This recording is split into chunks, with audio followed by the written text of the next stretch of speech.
जय हिंद साथियों, नमस्कार। कैसे हैं आप सब? उम्मीद है सभी साथी एकदम शानदार, लाजवाब, ज़बरदस्त, अच्छे होंगे, बेहतर होंगे। अपनी पढ़ाई को एक अच्छा खासा समय दे रहे होंगे और सारी क्लासेस को बहुत अच्छे से आप करने के बाद रात को सोने से पहले सभी को अवश्य ही दोहरा कर सोते होंगे, क्योंकि अब तक आप ये जान चुके होंगे कि किसी भी चीज़ को याद रखने का जो सार है, वो ना केवल क्लास लेने से है, ना केवल समझने से है, बल्कि उसे दोहराने से है। और ओवरऑल अल्टीमेट टारगेट हमारा है कि चीज़ें हमारी याद रहें, एग्ज़ाम तक हमारी समझ में रहें। देखिए, समझना एक स्टेज है चीज़ों को याद रखने की। एक चीज़ अगर आपको समझ में आ गई है, तो वो आपको लंबे समय तक याद रहेगी। अगर आपने रटी है, तो फिर याद तो वो रहने ही वाली नहीं है। तो हालाँकि पहली और ज़रूरी स्टेज समझना ही है, लेकिन बहुत अच्छे से समझ में आना भी केवल ये सुनिश्चित नहीं करता कि वो आपको याद रह जाएगी, अनटिल एंड अनलेस आप रिवीजन ना करें। तो उम्मीद है कि आप सभी रिवीजन ज़रूर कर रहे होंगे। एक बार फटाफट से बताओ कि हाँ जी, मैं रिवीजन कर रहा हूँ। आज का मेरा क्वेश्चन आपसे यही है कि आप सभी रिवीजन कर रहे हैं ना? सोने से पहले बहुत अच्छे से रिवीजन कर रहे हैं ना? एक बार फटाफट से बताओ, फिर हम सब लोग आगे बढ़ेंगे। उम्मीद है आप सभी का स्वास्थ्य एकदम अच्छा होगा, सारी स्थितियाँ बहुत अच्छी होंगी, घर परिवार में सभी बहुत अच्छे होंगे। बहुत बढ़िया। सभी को गुड मॉर्निंग, मेरा नमस्कार। आवाज़ सभी को क्लियर है? एक बार बताएँगे। कुछ 1-2 साथियों को आवाज़ की समस्या है, तो शायद वो आप ही को है, क्योंकि ज़्यादा होती है तो फिर सभी बता देते हैं। तो अधिकतम संख्या में यस, हाँ, हम सबके साइन आ रहे हैं। कुछ बीच-बीच में एक आधा नो भी नज़र पड़ते हैं। हालाँकि इनकी संख्या बहुत कम है, लेकिन फिर भी हमारे लिए एक चिंता का विषय होना चाहिए कि हम रिवीजन क्यों नहीं कर रहे हैं, जबकि हमें पता है कि भाई रिवीजन के बगैर कुछ है ही नहीं। चाहे आप रात को सोने से पहले करें, चाहे मॉर्निंग में उठ के करें, दोनों बातें एक हैं। हालांकि रात को सोने से पहले का जो रिवीजन होता है वो ज़्यादा अच्छा माना जाता है, क्योंकि रात भर दिमाग चीज़ों को प्रोसेस कर लेता है। चलिए, तो अधिकतम संख्या में मेरे साथी रिवीजन कर रहे हैं। बड़ा अच्छा लगा सुनकर कि आप चीज़ों को फॉलो कर रहे हैं और आपको पता है कि हाँ, इसके बेनिफिट भी हमें होते ही हैं। तो अब शुरू करते हैं हम आज एक नए टॉपिक के साथ, जिसका नाम है ओम्स लॉ, ओम का नियम। उम्मीद है कल और परसों की क्लास में जो हमने टॉपिक कवर किया, जिसका नाम था प्रतिरोध, रेजिस्टेंस, आप उसके बारे में बहुत अच्छे से एक सारी जानकारी समझ गए होंगे, सीख गए होंगे कि प्रतिरोध क्या होता है। मैं फिर से अगर आपको चंद शब्दों में रिवाइज कराऊं, तो वो ये है कि भाई प्रतिरोध क्या है, रेजिस्टेंस क्या है। जो निर्भर करता है तार की प्रतिरोधकता, लंबाई और क्षेत्रफल पर, रजिस्टिविटी पर, लेंथ पर और एरिया पर। तार का प्रतिरोध इन दो चीज़ों पर, इन तीन चीज़ों पर निर्भर करता है। ठीक है। उसके बाद हमने देखा था कि तार का जो प्रतिरोध है, लंबाई बढ़ाने से बढ़ेगा, क्षेत्रफल घटाने से घटेगा। थ्योरेटिकल सवालों का तो ये जवाब होगा, लंबाई बढ़ाने से बढ़ेगा, क्षेत्रफल के बढ़ाने से घट जाएगा। ये थ्योरेटिकल सवालों का जवाब है। न्यूमेरिकल सॉल्व करने के लिए अलग से हमने कुछ फॉर्मूले देखे थे कि अगर लंबाई को इतने गुना बढ़ा दिया जाए तो प्रतिरोध कितना हो जाएगा, क्षेत्रफल को इतने गुना बढ़ा दिया जाए तो प्रतिरोध कितना हो जाएगा। और साथ ही हमने ये भी देखा कि त्रिज्या को इतने गुना बढ़ा दिया जाए तो प्रतिरोध कितने गुना घट या बढ़ जाएगा। उम्मीद है थ्योरी से बनने वाले सवाल और न्यूमेरिकल से बनने वाले सवालों को आपने क्लियर करके अलग कर रखा होगा। दोनों को मिक्स मत करना, अच्छे से आप उनको कर ले जाएंगे। ठीक है। अब देखिए भाई, मैं एक बार पता करके बताता हूँ कि ऐसा क्यों नहीं हो रहा है। बाकी हम लोग आज शुरू करते हैं ओम का नियम, ओम्स लॉ। अब देखो, आप देखें तो हम एक सीक्वेंस में पढ़ रहे हैं, हम एक क्रम में पढ़ रहे हैं। सबसे पहले हमने सबसे बेसिक चीज देखी, मूलभूत चीज देखी, जिसका नाम आवेश था। आवेश से ही बना विभव। तो विभव को समझ पाना ही तब संभव हुआ जब हमने आवेश को पढ़ लिया। उसके बाद अगली राशि हमने देखी, धारा। वो भी आवेश से ही बन रही थी, उसको भी हम तभी समझ सकते थे। और एक अगली राशि पढ़ी हमने, प्रतिरोध। अब देखिए, आज बारी है कि हम इन तीनों के बीच में संबंध पढ़ेंगे कि इन तीनों के बीच में क्या रिलेशन होता है, इन तीनों के बीच में क्या संबंध बनता है। अगर आप एक विद्युत परिपथ देखें, कोई भी इलेक्ट्रिक सर्किट उठाकर देखें, चाहे वो आपका फ़ोन है, चाहे मेरे सामने लगा हुआ कैमरा है, चाहे आपका टेलीविज़न है, चाहे आपका मोबाइल फ़ोन है, चाहे तमाम तरह की जो चीज़ें हों, ना तो अकेला वोल्टेज काम कर सकता है, ना अकेली धारा काम कर सकती है, ना अकेला प्रतिरोध काम कर सकता है। ये तीनों एक दूसरे के साथ मिलकर काम करते हैं और इनको हमें कंबाइन पढ़ना ही पड़ेगा। इनको जोड़ने का जो नियम दिया है, वो दिया है हमारे ओम साहब ने। तो इसको बोला जाता है ओम्स लॉ। तो आज की हेडिंग हमारी रहने वाली है ओम्स लॉ, यानी कि ओम का नियम, ओम्स लॉ। अरे भाई, एक डब्लू फालतू क्यों बन रहा है? ओम्स लॉ यानी कि ओम का नियम, ये हेडिंग हम डाल के रखेंगे। अब ओम कौन है? तो देखिए, ओम है एक जर्मन साइंटिस्ट। ओम कौन है? मैं चलो ऐसे लिख देता हूं, एक साइंटिस्ट है हमारे जिनका नाम है, पूरा नाम है जॉर्ज साइमंस ओम। ये नियम किसने दिया है? तो ये जॉर्ज साइमंस ओम ने दिया है। उनके पिछले नाम के आधार पर हम इस नियम को कह देते हैं जॉर्ज साइमंस OHM ओम। इनको ऐसे लिखा जाता है, ये शिवजी वाले ओम नहीं है, इनको लिखा जाएगा OHM, जॉर्ज साइमंस ओम। अब देखो, ओम सर ने एक बड़ी गजब की बात बताई, मजा आ जाएगा आपको सुन के। आज तक आप ओम के नियम में क्या जानते हो? V बराबर IR बस। लेकिन ओम का नियम सिर्फ इतना नहीं है, और इतनी जानकारी के साथ हम पेपर में बनने वाले क्वेश्चंस को भी नहीं कर पाएंगे। हमें इसके बारे में और गहराई में चलना पड़ेगा। चलो कैसे चलेंगे देखो, इस स्लाइड को ऐसे ही रहने देना, मैं समझाने के लिए बता रहा हूँ आपको। जैसे मान के चलिए आपके पास एक पंखा है, बहुत ध्यान से सुनना मेरी बात को। अब हर एक बात को बिल्कुल ध्यान से सुनना है। अगर आपने ये बात समझ ली, मैं आपके लिए बहुत आसान भाषा में चीज़ें लाता हूँ, अगर आपने ये समझ ली तो मज़ा आ जाएगा। ये हमारे पास एक पंखा है, और जब पंखा किसी कंपनी ने बनाया है, देखिए हर एक उपकरण की वोल्टेज और करंट को लेने की एक सीमा होती है। मान लो कंपनी ने कहा कि देखो ये पंखा सबसे बढ़िया, इस पंखे की जो मोटर है वो सबसे अच्छी तब चलेगी, मतलब अपनी पूरी क्षमता पे चलेगी, जब उसको 220 तो वोल्टेज मिले और धारा जो है वो 10 एम्पियर की मिले। हालांकि करंट इतना बड़ा नहीं होता, बट मैंने मान लिया उदाहरण के लिए। ये 220 और 10 कहाँ से आए? मैं कह रहा हूँ आप अपनी तरफ से मान रहे हो, ठीक है। आपका यही एक सवाल होता है कि 220 कहाँ से आया, 10 कहाँ से आया। ये तो हर एक उपकरण की एक क्षमता होती है भाई। मान लो मेरी घड़ी है, हो सकता है इसको 5 वोल्ट 0.5 एम्पियर का करंट चाहिए। हर एक उपकरण की अपनी क्षमता है। तो कंपनी कहती है कि भाई ये जो पंखा है ना, ये 220 वोल्ट और 10 एम्पियर पे झमाझम चलेगा, बिल्कुल जितना इसको अच्छा चलना चाहिए उतना अच्छा ही चलेगा। हमने कहा ओके। अब सुनिए, किसी समय पर आपके घर की जो मेन लाइन है, बाहर से जो लाइन है, उसमें बिल्कुल इतना ही वोल्टेज और इतना ही करंट आ रहा है। ये मेन लाइन है आपके गांव से जो बाहर होती है हमेशा। 220 वोल्ट और 10 एम्पियर का करंट आ रहा है, ठीक है। 10 एम्पियर, केवल ए से दिखाएंगे, 10 एम्पियर। तो ये पंखा बहुत अच्छा घूम रहा है, बहुत शानदार घूम रहा है। अब क्या हुआ, आपने बहुत बार सुना होगा कि भैया वोल्टेज ना डाउन हो गया। आप सुनते हैं वोल्टेज डाउन होने का मतलब पीछे से आने वाला वोल्टेज ही कम हो गया।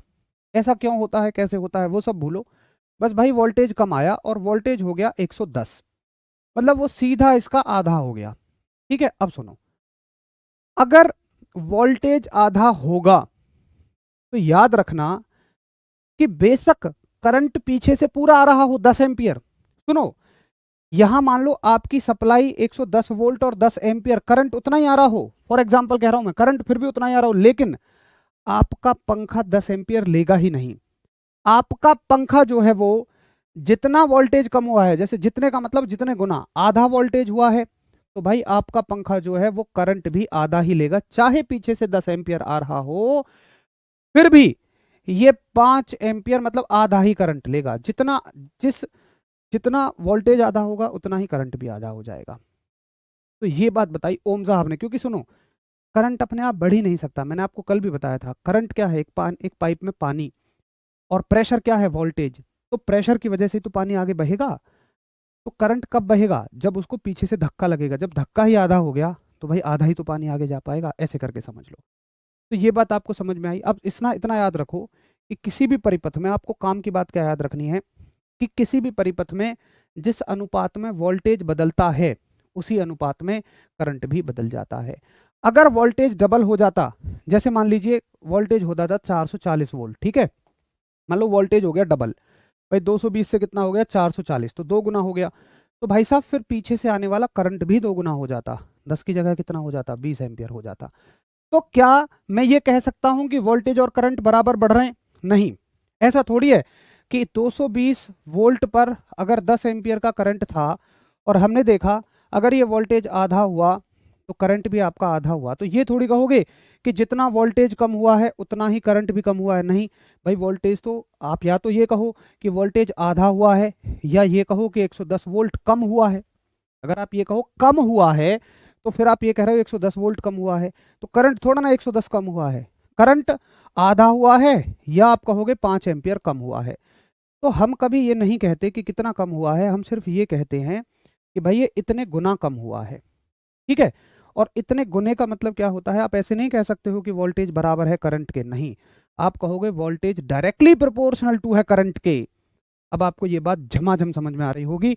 इस बात का क्या मतलब है कि देखो, अगर वोल्टेज कम होगा तो करंट भी कम होगा और उसी रेशियो में कम होगा। अगर बढ़ेगा, अगर वोल्टेज बढ़ेगा तो करंट भी बढ़ जाएगा, उसी रेशियो में बढ़ जाएगा।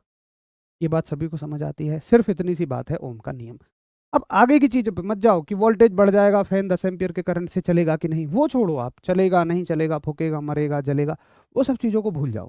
सिर्फ आप इतनी सी बात पे फोकस करो, अपने फोकस को बनाना सीखो उन बातों पे जो काम की है, कि भाई वोल्टेज बढ़ने से करंट बढ़ेगा, वोल्टेज घटने से करंट घटेगा। अब आप ये कहो कि वोल्टेज कम क्यों होता है, तो ऐसे तो हजार सवाल आ जाएंगे। फिर एक ही क्लास में मैं आपको इलेक्ट्रिकल इंजीनियर तो नहीं बना सकता, ना आप बन सकते हैं, फिर उसके लिए 4 साल की इंजीनियरिंग की जरूरत पड़ेगी, है ना भाई। तो मैं ये लिखूंगा ओम के नियम में, ओम साहब ने ये कहा कि सुनो, वो कहते हैं कि वोल्टेज जो है ना, धारा के सीधा अनुक्रमानुपाती होता है। ये बात मैं लिख सकता हूं, वोल्टेज धारा के सीधा अनुक्रमानुपाती होता है।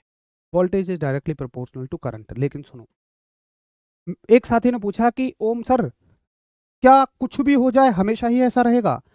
ओम साहब ने कहा कि नहीं, इसके साथ कुछ शर्तें हैं। लोगों ने पूछा क्या शर्तें हैं? उन्होंने कहा शर्त ये है कि देखो, अगर मान लो वोल्टेज घट रहा है तो इस दौरान तापमान और दाब आदि में कोई परिवर्तन नहीं होना चाहिए। यानी ऐसा नहीं है कि वोल्टेज घट रहा है, तुमने उसके आसपास आग जला दी तो फिर करंट उतना ही नहीं घट पाएगा। अगर उसका उस समय पे तापमान बदला, या तुमने उसको दबाया, दाब बढ़ा दिया या दाब घटा दिया, तो फिर मेरा नियम काम नहीं करेगा। मतलब जब वोल्टेज घट रहा होगा तो तुम्हें ताप और दाब यानी कि टेम्परेचर, प्रेशर, इन सबको कंट्रोल करके रखना पड़ेगा कि जितने हैं उतने ही रहें, घटें बढ़े ना। ठीक है, तो सिर्फ सिंपल सी बात है कि टेम्परेचर और प्रेशर को अगर हम ना छेड़ें तो वोल्टेज जो है वो करंट के डायरेक्टली प्रोपोर्शनल होता है। ठीक है, तो लिखिए आप कि पहली पहले इसकी शर्त लिख लो। शर्त क्या है कि यदि चालक की भौतिक स्थितियां, भौतिक स्थितियां क्या होती हैं, ताप दाब ये सब, भौतिक स्थितियां जैसे ताप दाब, टेम्परेचर है, प्रेशर है आदि न बदले, आदि न बदले तब, तो तब लगेगी ये कंडीशन कि भाई टेम्परेचर प्रेशर चेंज नहीं होना चाहिए, ताप दाब न बदलें तब विद्युत विभव, तब विद्युत विभव विद्युत धारा के सीधा समानुपाती या अनुक्रमानुपाती, दोनों एक ही बात है, सीधा समानुपाती होता है। इंग्लिश में इफ, पहले कंडीशन लिखो, if physical conditions, if physical conditions like temperature and pressure etc doesn't change, कि भाई ये नहीं बदलनी चाहिए, अगर ये नहीं बदलती हैं तब देन पोटेंशियल या पोटेंशियल डिफरेंस कुछ भी लिख लो, is directly proportional to current. Potential is directly proportional to current. बोलो क्लियर है सभी को कि जी भैया, मुझे आपकी ये बात समझ में आ गई है कि जॉर्ज साइमन ओम साहब ये कहते हैं कि वोल्टेज और करंट एक दूसरे के डायरेक्टली प्रोपोर्शनल होंगे अगर आप बीच की कंडीशंस को चेंज नहीं करेंगे। यहां तक हम सब करो, नोट हो जाए, फिर हम आगे बढ़े।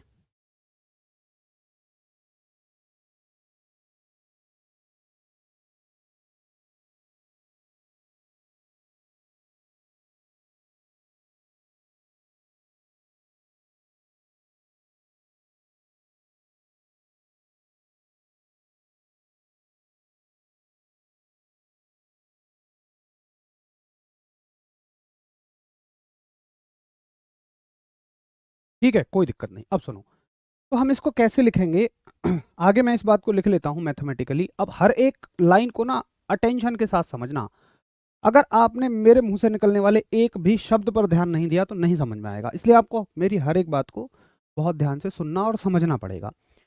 तो मैं कहता हूं कि V जो है वो डायरेक्टली प्रोपोर्शनल टू है I के। V क्या है? आपका विभव।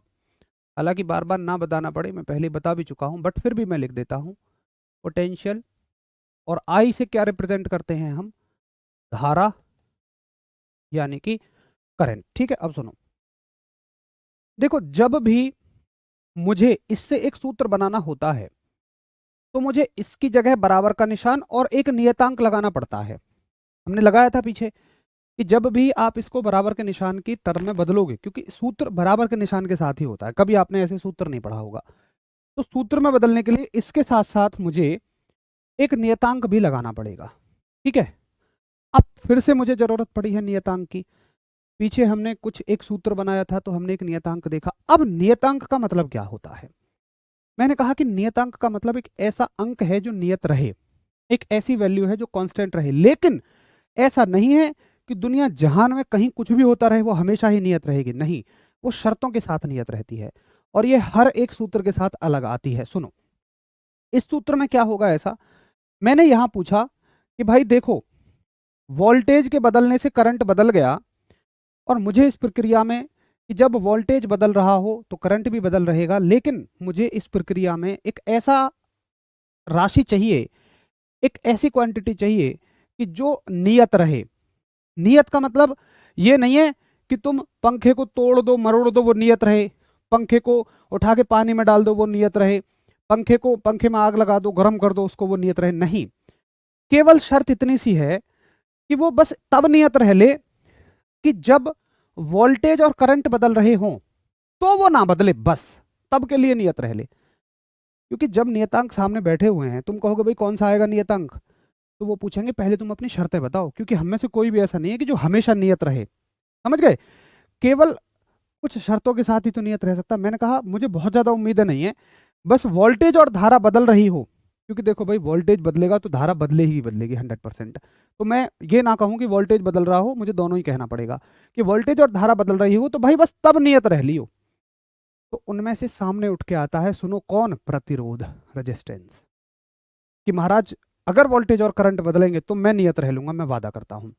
अगर इस पंखे का प्रतिरोध यहां पर तुम निकालो तो मान के चलो ये आए 22 ओम, तो ये कहता है कि 100% मेरा वादा है कि मैं यहां भी 22 ओम रहूंगा। तुम्हारा वोल्टेज बदल जाए, धारा बदल जाए, लेकिन मैं फिक्स रहूंगा। ये 22 कहां से आया अभी बताऊंगा, लेकिन ये कहता है कि मैं जितना हूं उतना ही रहूंगा। लेकिन कब? जब तक वोल्टेज और करंट बदलेगा, सिर्फ और सिर्फ तब नियत रहूंगा। मैंने पूछा अच्छा तो वैसे तुम बदल कब सकते हो? उसने कहा सुनो, अगर तुमने इस पंखे के तार जो अभी जैसे लगे हुए हैं, अगर यहां तक मतलब पंखे के तार की लंबाई में बदलाव कर दिया, अगर तुमने पंखे के तार की मोटाई में बदलाव कर दिया, अगर तुमने तार ही बदल दिया, तो मैं नियत नहीं रहूंगा।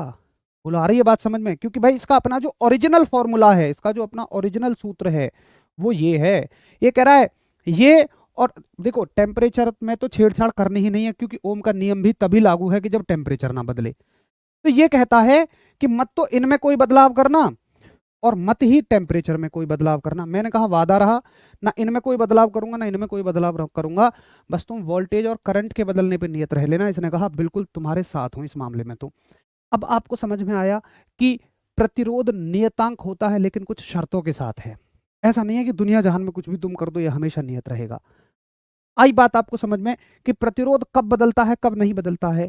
और आपको ये थोड़ा सा महसूस हुआ होगा कि यार ये तो बड़ा गलती पढ़ते हैं हम, बड़ा ब्लंडर पढ़ लेते हैं कि प्रतिरोध नियतांक है। मैं तो ये मान लेता हूं कि नियतांक है तो चाहे जैसे भी रहे नियतांक है। ऐसा तो नहीं होगा ना? एक जगह पर ये बदलेगा, लंबाई, क्षेत्रफल, प्रतिरोधकता, लेंथ, एरिया, रजिस्टिविटी बदलने पे बदलेगा, लेकिन वोल्टेज और करंट बदलने पे नहीं बदलेगा। यहां नियत रहेगा। क्लियर है ना ये बात?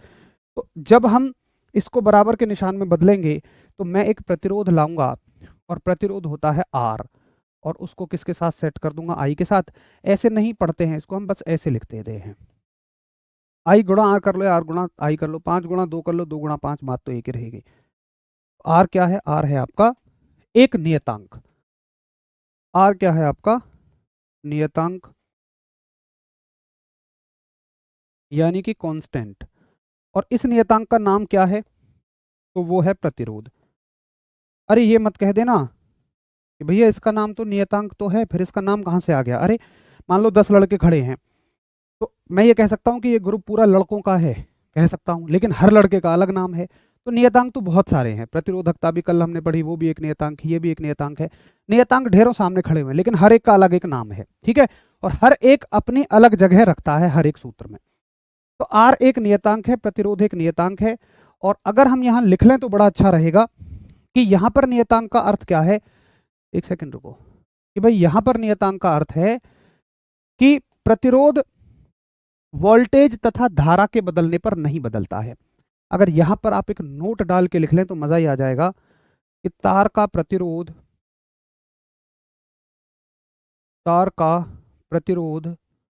धारा व विभव बदलने पर, धारा व विभव बदलने पर नहीं बदलता। यानी कि जो रेजिस्टेंस है, resistance does not changes on changing on changing voltage and current, कि भाई इनके बदलने पे तो ये नहीं बदलेगा। अब बताओ कि यहां पर क्या आपको समस्या है, क्या इस चीज को समझने में समस्या है। तो ओम का नियम अब हमारा पूरी तरह से हो जाता है कि V बराबर आई आर, जिसमें आर यहां पर एक नियतांक है, आर एक कांस्टेंट है, लेकिन शर्तों के साथ। ये कहता है कि वोल्टेज और करंट बदलने पर मैं नहीं बदलूंगा, लेकिन अगर तुमने तार की लंबाई, क्षेत्रफल, एरिया बदला तो मैं बदल जाऊंगा, फिर मैं नियतांक नहीं हूं। मैं नियतांक हूं, लेकिन कब? जब आप रजिस्टर केवल वोल्टेज और करंट के लिए, इसके अलावा नहीं। बताइए, क्लियर है सभी को? ये पहली बार पढ़ रहा हूं, आपको लग भी रहा होगा कि चीजें कितनी अंतर के साथ हैं, ठीक है। यहां तक कोई भी दिक्कत नहीं है। अब देखिए, ये हो गया पूरा का पूरा आपका ओम का नियम। अब इससे सवाल कैसे आते हैं? देखो सवाल आते हैं, जैसे पहला एक सवाल मैं आपको बताऊं, एक सेकंड रुको। अगर आपको याद हो तो मैंने, जब मैं परसों की क्लास शुरू की थी, तो मैंने एक टॉपिक, एक क्वेश्चन लिखा था अपनी नोटबुक में, देखना शायद उसकी लैंग्वेज दूसरी रही होगी, बट क्वेश्चन का सेंस यही था कि प्रतिरोध जो है, resistance depends upon, resistance depends upon, यानी कि प्रतिरोध निर्भर करता है, ठीक है। और उसमें मैंने ऑप्शंस डाले थे, वोल्टेज डाला था, ठीक है, पेपर में पूरा लिखा आएगा, मैं तो शॉर्ट में लिख रहा हूँ बस। सी डाला था आई एंड वी, और डी डाला था नोटा, कि नन ऑफ द अबव। तो आप देखो ना, एक सेकंड रुको, इसको रोको और आप यहीं आ जाओ, ये पंखे वाले उदाहरण पे ही आ जाओ, है ना। हमने फॉर्मूला पढ़ा V बराबर आई आर, यही तो पढ़ा। अगर यहाँ से तुम R का मान निकालोगे तो क्या हो जाएगा? भाई ये गुणा में है, R कहेगा I को, I भैया जाओ, तो I यहीं तो जाएगा। तो ऐसे लिखना अच्छा लगता है, R बराबर V बटे आई, चाहे ऐसे लिखो चाहे ऐसे, बात दोनों एक है, बट ये थोड़ा अच्छा लगता है। R का मान हो गया V बटे आई, ठीक है। अब आप यहां निकालना जरा, R का मान कितना हो जाएगा, 220 और 10 एम्पियर के हिसाब से। आप कहोगे भैया R बराबर V बटे आई का मतलब है, एक सेकंड रुको, R बराबर V बटे आई का मतलब है, R बराबर V बटे आई 220 बटे 10, तो यहाँ पर उत्तर आ गया 22 ओम। मैंने कहा था ना कि रुक जाओ बता दूंगा कहाँ से आया 22 ओम।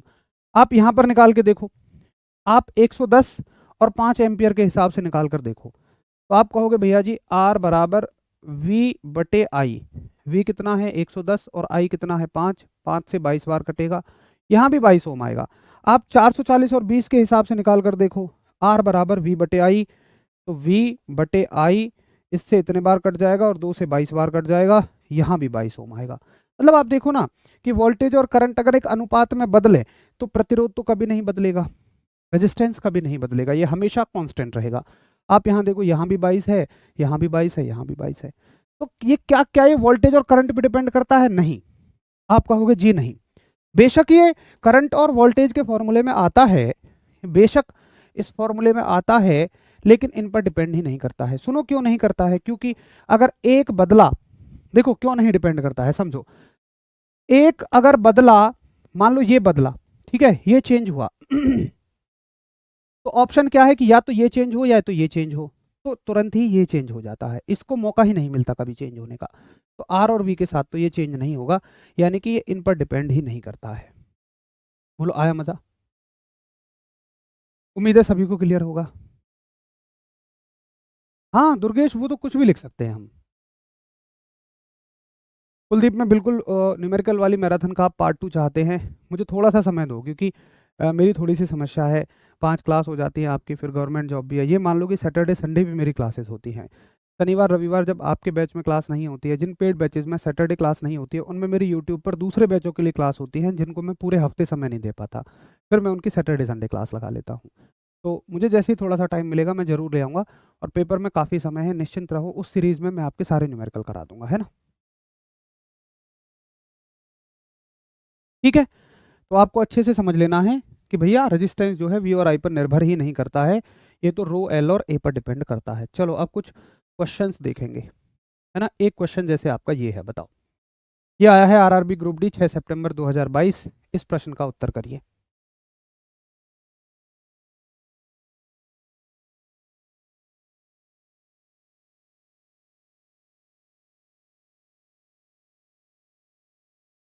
हाँ बहुत बढ़िया अंकित, ये निर्भर करता है तार की लंबाई, क्षेत्रफल और सामग्री पर। आप कौन सी गवर्नमेंट में जॉब में हैं भाई? मैं कई बार बता चुका हूँ, थोड़ा सा बच्चों को भी लगता होगा कि मैं हवाबाजी कर रहा हूँ, मुझे इसलिए बार बार थोड़ा सा कहना अच्छा नहीं लगता। दिल्ली जल बोर्ड में सब डिविजनल ऑफिसर।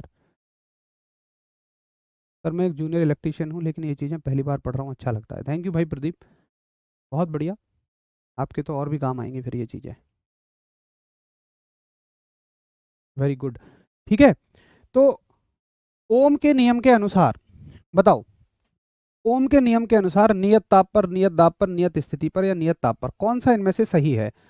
देखो ये अगर आपको सही ना दिख रहा हो तो मैं बताऊं, ये लिखा हुआ है v सीधा अनुक्रमानुपाती आई है, ये है v अनुक्रमानुपाती, ये 1/i है। अगर आपको स्पष्ट ना दिख रहा हो, ये v अनुक्रमानुपाती आई है, और ये है आपका v अनुक्रमानुपाती 1/i। तो देखो भाई, ये तो हमें पता है कि ओम का नियम कहता है v अनुक्रमानुपाती आई। भाई v अनुक्रमानुपाती 1/i तो नहीं कहता ये नियम, तो 1/i वाले तो वैसे ही मर जाएंगे, 1/i वाले को काट दो, ये हो गया, हमने रा चला दिया। अब ये दोनों सही हैं, लेकिन कंडीशन तो पढ़ो, क्या नियत स्थिति पर होता है या नियत ताप पर होता है? देखो स्थिति का मतलब क्या होता है भाई आप कहोगे भैया आपने तो भौतिक स्थिति बताई थी। देखो स्थिति भौतिक स्थिति में अंतर है। स्थिति का मतलब कोई चीज रुकी है वो भी उसकी स्थिति है, लेकिन भौतिक स्थिति का मतलब ताप दाब आदि होता है, ठीक है? तो आप इसको ज्यादा प्रेफरेंस दोगे कि भैया नियत ताप पर ऐसा होता है, कांस्टेंट टेम्परेचर पर v directly proportional to i होता है। आसान सी बात है, ठीक है? चलो अगला सवाल आप देखिए, एक सेकंड रुको। हाँ, ये कि चालक का प्रतिरोध क्या कहलाता है? तो हमने देखो क्या पढ़ा है, v बराबर आई आर, और यहीं से हमने अभी निकाला था कि r बराबर v/i। तो कैसे परिभाषित कर सकते हैं हम इसको, कि प्रतिरोध जो है वो धारा, मतलब वोल्टेज और धारा का अनुपात होता है, यानी कि वोल्टेज और करंट का रेशियो प्रतिरोध कहलाता है। तो ये परिभाषा हम यहाँ से इसकी बना सकते हैं, है ना? तो आप कहेंगे कि ये किस किस का अनुपात है? v और i का अनुपात है। अच्छा, i और v का अनुपात नहीं कह सकते हो। i और v का अनुपात कहने का मतलब आप ये कह रहे हो कि i तथा v का अनुपात है, ठीक है? जो चीज ऊपर होती है वो पहले बोली जाती है। तो r बराबर i/v नहीं होता, r बराबर v/i होता है। तो v तथा i का अनुपात है, i तथा v का अनुपात नहीं है। तो आप कहेंगे कि प्रतिरोध किसका अनुपात है? v तथा i का। तो यहां से इसको हम इस तरह से बोल सकते हैं। बोलो क्लियर है? सभी को क्लियर है? हाँ, ऑप्शन ए और सी में आप थोड़े से कंफ्यूज हो सकते थे, बट नहीं होना है, आप आसानी से इन प्रश्नों के उत्तर कर देंगे।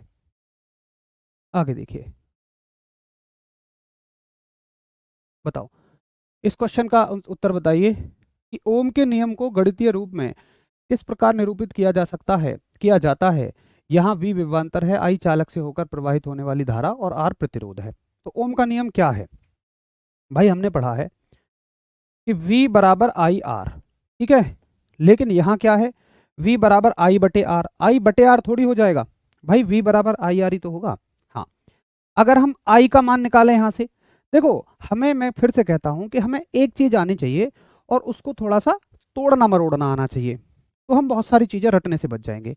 अब मुझे हर एक सूत्र थोड़ी पढ़ना है भाई। अगर आप ये चाहते हैं कि v इधर हो तो आई आर पढ़ लो। अगर आप चाहते हो ना भैया मैं तो चाहता हूँ कि इधर आई रहे, तो एक काम करो ना, आई को इधर रखो, आर कहाँ जाएगा, आर को भगा दो, आर यहाँ आ जाएगा, तो ये हो जाएगा। मतलब इसको ऐसे लिख सकते हो कि आई बराबर वी बटे आर, आप चाहो तो ऐसे भी लिख सकते हो।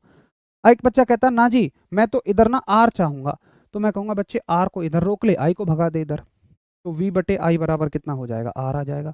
मतलब आर बराबर वी बटे आई। तो आप चाहे जैसे पढ़ लो, आप चाहो तो वी को यहाँ रख लो, चाहे आई को रख लो, चाहे आर को रख लो, बट मेन फॉर्मूला यही है ना, मेन फॉर्मूला इसी को पढ़ोगे आप। तो आप कहोगे कि अब इनमें से कौन सा ठीक है, देख लो हमारे ये भी फॉर्मूला सही है, ये भी फॉर्मूला सही है, ये भी फॉर्मूला सही है, कोई एक मैच कर रहा होगा।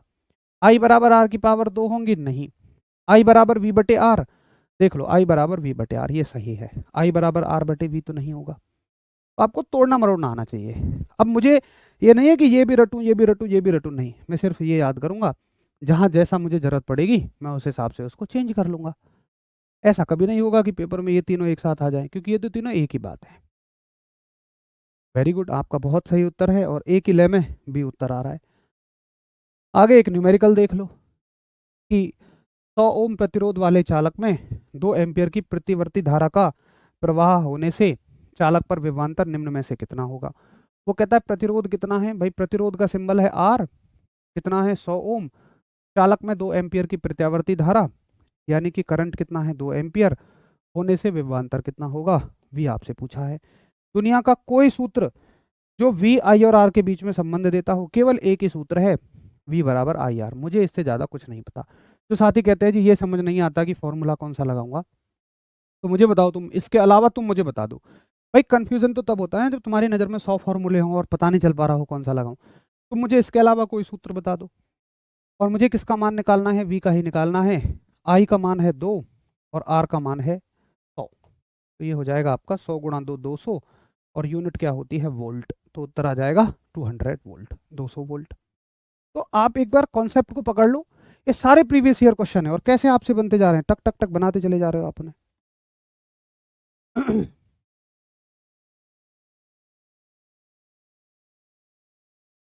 जॉब के साथ टीचिंग कैसे मैनेज करते हैं भाई, सुबह 6 बजे उठो, 7 से 10 लगातार क्लास लो, 10 से 11 अपने ऑफिस चले जाओ, 11 से वहाँ, चूँकि ऑफिस का टाइम 10 है लेकिन मैं 11 जा रहा हूँ तो सब 6 निकलते हैं, मैं 7 बजे निकल लेता हूँ। तो 7 बजे ऑफिस से निकलो, 7 से 8 ड्राइविंग करो, फिर ऑफिस यहाँ से 30 किलोमीटर दूर, फिर 8 से 10 लगातार क्लास लो, फिर 10 बजे अपना कुछ खाओ पियो, सुबह की क्लासेस का कंटेंट देख लो, प्रीवियस ईयर क्वेश्चंस वगैरह, अपना 11 तक सो जाओ, 11 12 तक फिर 6 उठ जाओ। ऐसे मैनेज हो रही हैं। हाँ जी, बोलो। यदि v बटे आई का मान एक नियतांक है तो इसे क्या कहा जाता है, बताओ भाई। यदि v बटे आई का मान एक नियतांक है तो इसे क्या कहा जाता है, तो आप कहेंगे कि भैया जी v बटे आई अगर हम देखें तो ये क्या होता है r, और r को वो कह रहा है नियतांक है, ठीक है, ये तो हम भी जानते हैं नियतांक है, वो बस हमसे इसका नाम पूछ रहा है। मैं कहूँगा नियतांक तो ढेर सारे होते हैं, ये वाला जो नियतांक है ये है आपका प्रतिरोध, यानी कि रजिस्टेंस, ठीक। तो ये छोटी छोटी चीज़ें हमें समझनी है। बच्चे सोचते हैं कि यार इसका नाम अगर नियतांक है तो फिर इसका नाम क्यों है, समझ गए होंगे आप। भाई लड़कों के ग्रुप में 100 लड़के हैं, अब सभी का 100 थोड़ी हो जाएगा, है कि नहीं, मतलब सभी का नाम लड़का थोड़ी हो जाएगा, सभी का कुछ नाम अलग अलग होगा, तो ऐसे ढेरों नियतांक हैं। तो ये सारे प्रीवियस ईयर क्वेश्चन है, और देखो ये आया है एएलपी का सवाल है, तो ये ग्रुप डी का भी नहीं है, ये है एएलपी का। आ जाओ ग्रुप डी का एक और सवाल करो, ये रहा, एक सेकंड रुको, ये सवाल है, यदि धारा 10 एम्पियर और प्रतिरोध 50 ओम हो तो विभवांतर ज्ञात करो। आपको ऐसा लगता हो कि मैं आसान आसान सवाल ला देता हूं, तो ऐसा नहीं है। आप देखो ग्रुप डी की तो आसानी से मार्केट में बुक मिल जाएंगी प्रीवियस ईयर की, सारे सवाल एक लाइन से उठाए हुए हैं मैंने, ये सीक्वेंस आपको किताबों में मिलेगा प्रीवियस ईयर का। ऐसा नहीं है कि केवल आसान आसान सवाल ला दिए, नहीं, इससे ज़्यादा कुछ नहीं बनता। क्वेश्चन कहता है कि यदि धारा 10 एम्पियर और प्रतिरोध 50 ओम हो तो विभवांतर ज्ञात करिए।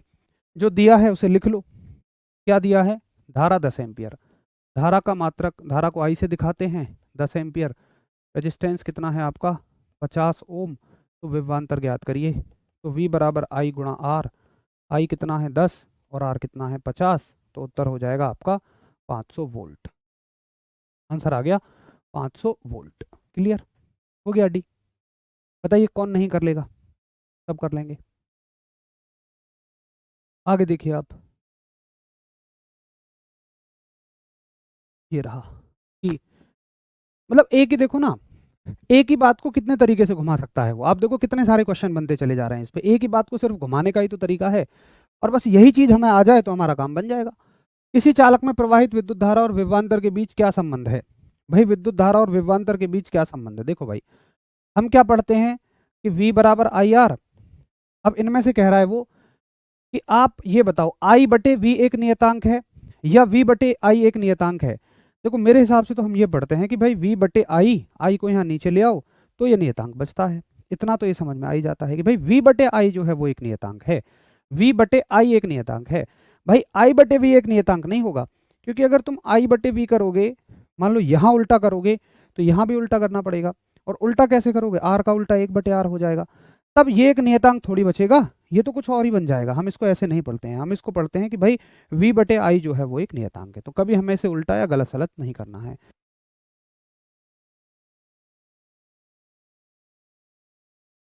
बोलो क्लियर है सभी को? तो बस छोटी मोटी ये गलतियां नहीं करनी है, बाकी और कुछ इसमें कुछ बहुत तोप नहीं पूछा जाएगा।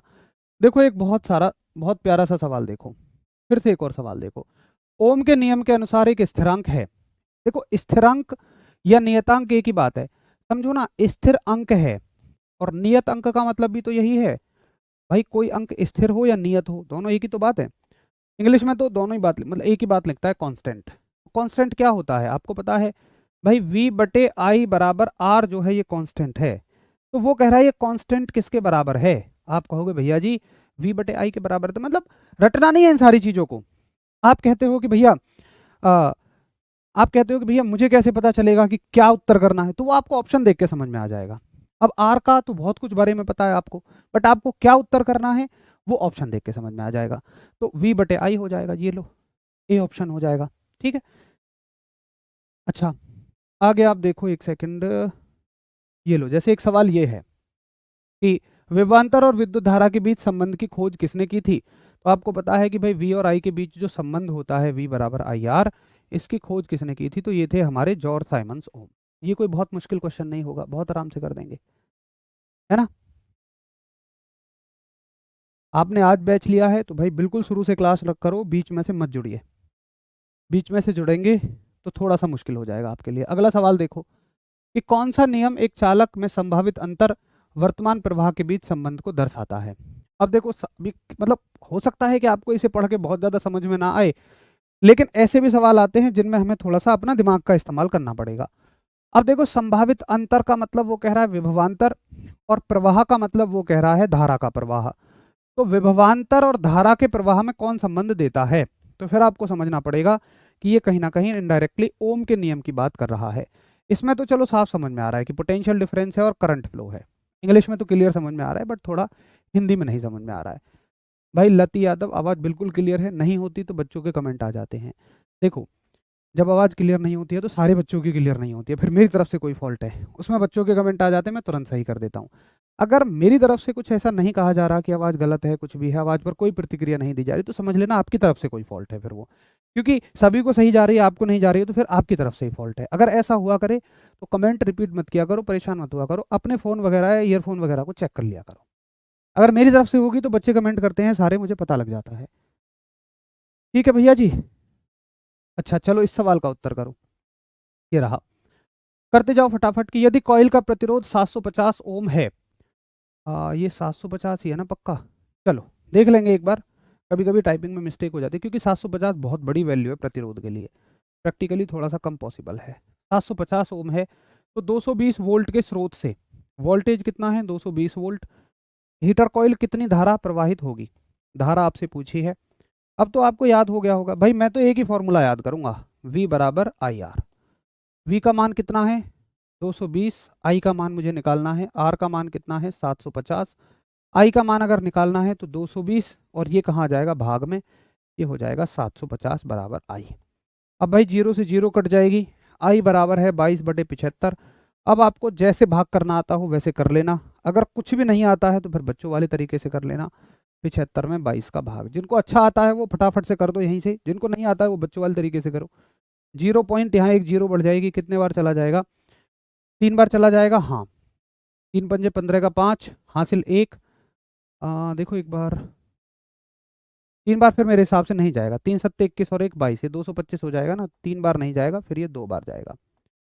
तो यहाँ पे जाएगा 2 बार, और 75 दूनी हो जाएगा 150, 50 और 20 70 हो जाएंगे, फिर एक जीरो आप यहाँ बढ़ा लोगे, तो कितने बार चला जाएगा? मेरे हिसाब से 9 बार चला जाना चाहिए। अभी तो इतना आ रहा है, 9 पंजे 45 का 5, हासिल 4, 9 सत्ते 63 और 4 67। बस इतना ही छोड़ दो, 0.29 को आगे सॉल्व ही नहीं करना, तो 0.2 हमारा करेक्ट उत्तर हो जाएगा। ये सिंपल सा एक डिवीजन है, सिंपल सा एक भाग है। ठीक है भैया, बोलो बात समझ में आती है? अगला सवाल देखो, फिर से ग्रुप डी में आया हुआ है, तो भर भर के सवाल आए हैं इस टॉपिक से।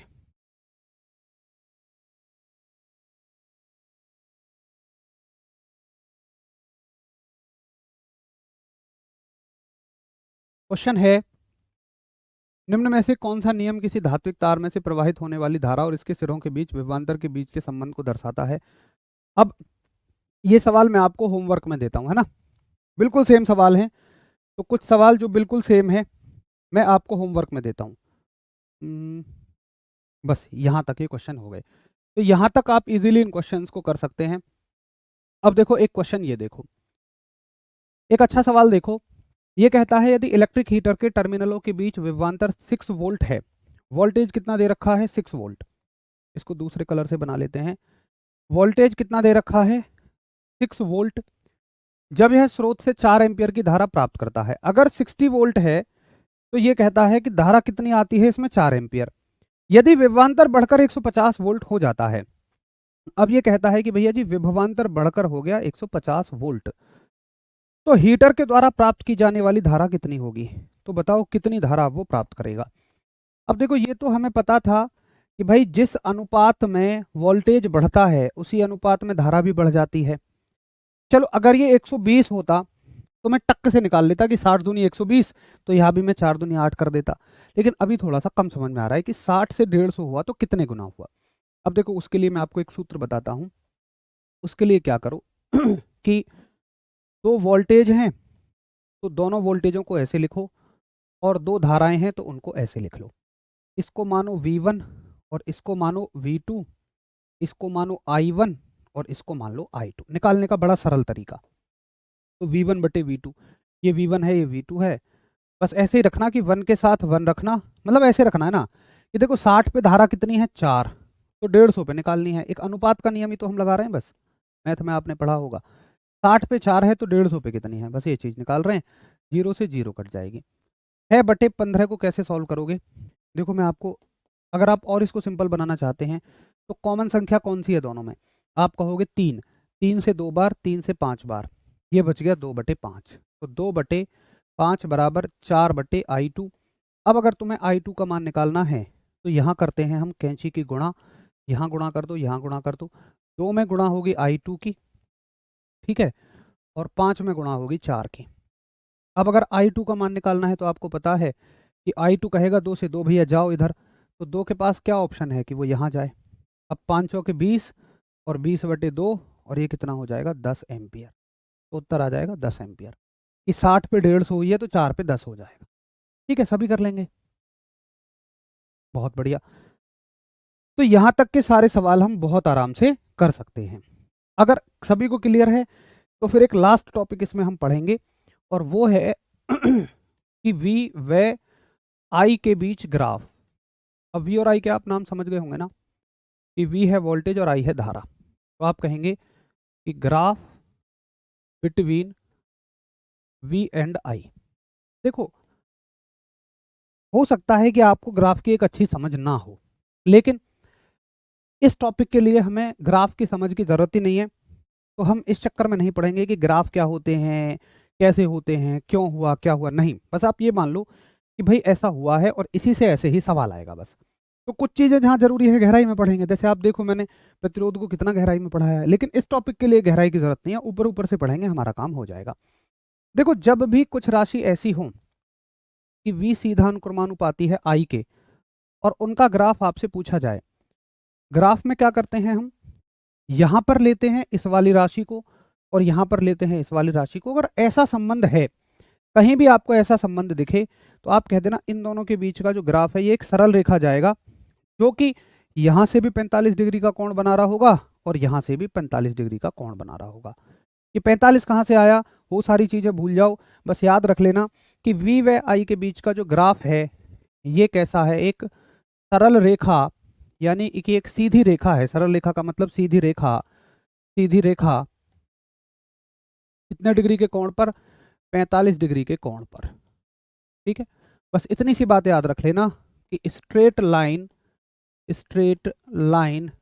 Eight an angle of 45 degree, बस इसको एज इट इज याद रख लेना। अब देखो सवाल क्या आएगा इससे, मैं आपको सवाल बताऊं। सवाल ये आएगा कि किसी चालक के लिए वोल्टेज धारा ग्राफ की आकृति कैसी होगी। तो मुझे बताओ, क्या आप ऑप्शन देख के नहीं समझ जाओगे कि रेखा का मतलब है रैखिक, खत्म।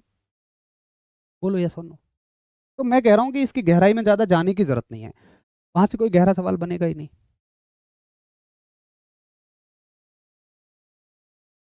तो उम्मीद है कि आपको मेरी बात समझ में आ गई होगी। एक बार थम्स अप करिए अगर आपको ओम के नियम को लेकर एक कॉन्फिडेंस आ गया हो कि प्रीवियस ईयर क्वेश्चन अगर मुझसे सारे बन रहे हैं तो फिर इस बार आने वाले सवाल भी मैं बना दूंगा, और वादा करता हूं इससे बाहर कुछ इसमें जाएगा ही नहीं। ठीक है साथी, तो इसी कॉन्फिडेंस के साथ हम आगे बढ़ते रहेंगे। आज की क्लास को हम यहीं समाप्त करते हैं। इस क्वेश्चन के साथ हमारी ये क्लास एंड होती है। उम्मीद करूंगा कि प्रतिरोध के बारे में, ओम के नियम के बारे में आपको एक समुचित जानकारी हो गई होगी। कुछ भी इसमें ऐसा नहीं बचा होगा जो आपको अब परेशान करे, और इतना समझ में आ रहा है तो उससे ज़्यादा सोचने की ज़रूरत ही नहीं है कि भैया वहाँ से ये पूछ लिया तो, वहाँ से ये पूछ लिया तो, यहाँ से ये पूछ लिया तो, यहाँ से ये पूछ लिया तो। कुछ नहीं, इससे बाहर कुछ नहीं जाएगा। फोकस्ड होकर अपना इसी पॉइंट पे रहिए। तो फिर मिलते हैं कल की क्लास में एक नए टॉपिक के साथ। और देखो, आप देख रहे होंगे कि हर पुरानी क्लास का संबंध जो है वो अगली क्लास से है। मतलब आज की क्लास तब समझ में आई होगी जब आपको पुरानी सारी क्लास आती होंगी। वोल्टेज आना चाहिए, धारा आनी चाहिए। अब कल जो हम पढ़ेंगे उसके लिए भी आपको ये सारी क्लास मेरी क्लियर होनी चाहिए, जितनी शुरू से लेके मैंने आज तक आपको कराई हैं। तो रिक्वेस्ट करूंगा जो साथी बीच में से जुड़ रहे हैं, बीच में से मत जुड़िए, वो शुरू से जुड़िए, और जो साथी लगातार जुड़े हैं वो रिवीजन करके आओ, ताकि कल की क्लास आपको बेहतर समझ में आए। मिलते हैं कल। नमस्कार, धन्यवाद, जय हिंद।